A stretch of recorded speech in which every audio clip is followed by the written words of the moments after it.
nowhere. Really, really big problems. I think that try by Dean did make Wigan like snap out of it, because Wigan then, although they threw a stupid pass and put themselves under pressure again just after they'd scored the second try, Wigan did defend the line for that period, and that then told me what I needed to know, really, that this game was going to go our way. And so, to me, I never felt under pressure or concern from the point of Wigan when they defended those three sets. After the second error, that put us on our own sort of goal line defensively. Williams just didn't have the cut through. I don't remember him doing anything particularly good. To be honest with you, He ran the ball a lot. I know that, not just because of the stats, but because of how much booing I heard. No, heard rather than joined in on, because I'd still have him back. But Harry Smith was excellent. The middle 40 minutes of the game, I think Harry Smith was excellent. There was a short pass in the build-up to the field break that led to the French try, and there was a short pass in the build-up. Well, that's directly set up the Havard try. Yeah, his pass for Marshall's try was forward, absolutely. But he was popping up in different places on the field. He was dictating the play, and he was really good. And, I think man of the match, I don't know. I think maybe there was some slightly better performances overall, but he was really good, and it's really pleasing to see that he had a strong game, because him and Brad O'Neill having strong games building into next week is what we need to see from a Wigan's perspective. The only other thing I've got noted about is how impressive Mago continues to be when he comes on. He's a very good change of pace at prop, you would say. Is a point of difference that Wigan haven't had for years, and a great bit of play for him, but like the players know what to expect. Farrell came from ages away. Yeah, he did. Great speed to get that ball, and that's why he was able to break 3 tackles on the way to his line. I don't think it was because of Wire being shit defenders necessarily, or shit tacklers. I think it's because he hit that ball so hard. Yeah, he came from a different postcode. Yeah, it was a great try. He was great, and it was. I think it was a combination, as you say, of speed through the line and evasive running, and he made the Warrington defence look a bit second hand. But yeah, but that's just an example of what Mago can do, I think. And I've seen him do that multiple times this year already, so he's obviously doing it on a fairly consistent basis for you. And when he's not setting things up like that, is getting so many defenders in and around him that it does create space. And I think Cade Cuss, now we've seen, he's not a flashy player, but he's a very consistent player, and he's got some really solid skills. If not, like there's the odd moment that looks great, but there's the pass that he put for Thornley's first try, like absolutely hit him in stride. But it was Thornley's run as well that helped make it. But he's doing solid, sensible stuff. And then you've got signing, and the other signing for Wigan this year as well was Cade Ellis, who similarly is doing a lot of solid stuff, apart from when Jordan Desaria drops an elbow on his face and then he has a fight. But other than that, he's been really solid. So you've got Cust and Cade Ellis being really solid and consistent, and then you've got a point of difference in Field being fit and fast, and in Mago. Yeah, honestly, when I see Cade Cust, the player I think of is Blake Green. Oh God, yeah, yeah. He's and he's literally came from Manly as well. It's like a carbon copy. He's just so solid and unspectacular, but actually he's the kind of player you want in your team.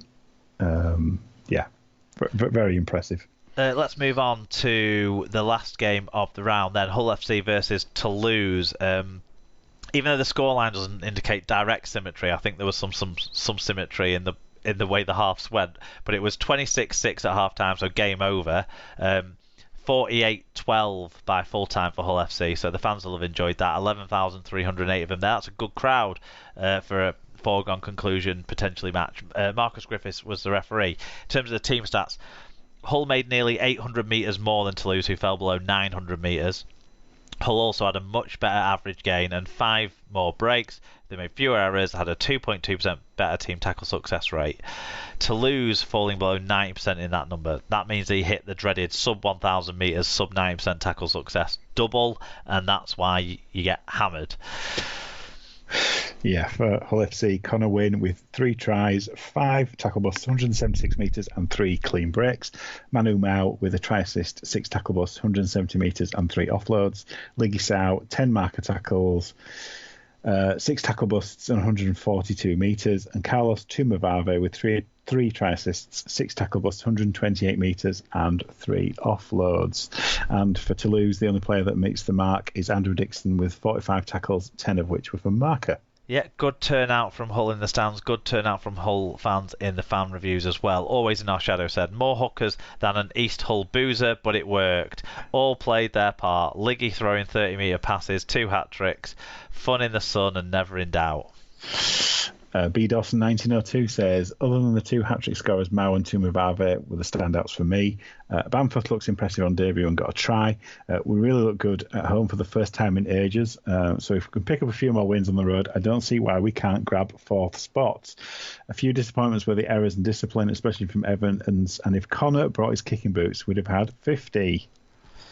That's a new name on me, I think. So welcome to the fold. Esther said, we were very good and really should have got more points. Connor and Darnell both got hat-tricks and Joey gave up a try so Kane could get his first. No nudie run, sad face.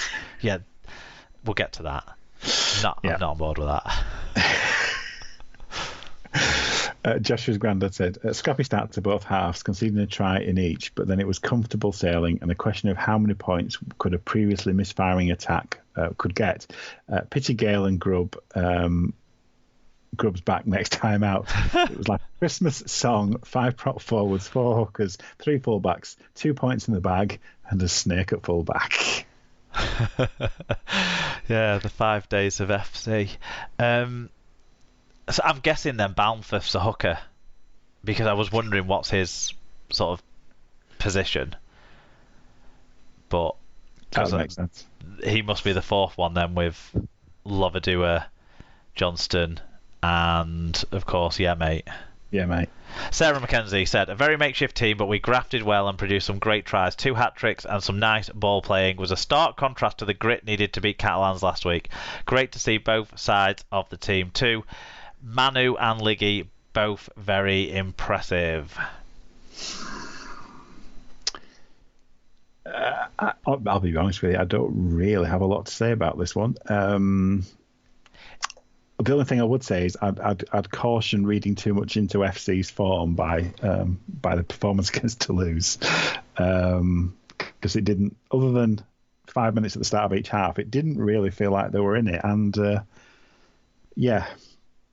other than that, FC were very dominant. No, but I think Sarah makes a fair point there that it's like a contrast to the win they had last week. So it kind of it shows you would have expected them to win this game, but it does show that they can turn it on, which I guess probably might still have been a question about this whole side because of their inconsistency. So that was positive. The first thing I wrote, and if this game was televised, then there would have been more fuss about this. But McIntosh's first try, that's Tom Johnston, it's Tommy Makinson, it's all of that. It was an incredible flying finish. So I think that deserves to be talked about. And the other thing was that the second half in the highlight reel seemed like the first half just on repeat, because both halves, Toulouse scored first, then Hull scored a great try. In the first half it was the McIntosh flying finish, in the second half it was a really good long range team effort that was finished off by the kid on debut, Balmforth. So Really good interplay down the left-hand side. I think McIntosh popped up in the middle of it somewhere on the opposite wing from where he started. Great try, and then a string of Hull tries, and both halves were the same. Really, there wasn't much to say about the other Hull tries other than some nice bursts of pace from Connor Wynne and what have you, but didn't look that difficult, did it? No, it looked. It's always very difficult because, yes, FC did look good with the ball in hand, but there's an element of what you're up against. And I think the last try that Toulouse conceded was just embarrassing. Oh, well, the last try, that's a different matter, isn't it? It was a very suspect try. Yeah, but the lack of effort from the Toulouse players was bordering on criminal. Yeah, but Scott Taylor pushed over a defender. You would have thought at that point the defender going to pick up the ball was pushed over by Scott Taylor, who then just toe poked it behind them, and I don't know. But yeah, then for the stuff that happened in goal to happen for Love Me Do to gift Evans that try, I didn't like that personally.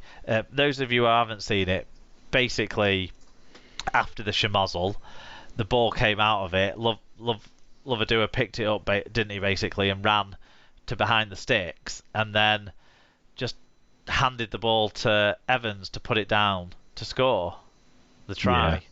Yeah. You got to earn your tries. I'm not sure Evans has earned his try yet in this Hull side. No, I don't really like to see it either.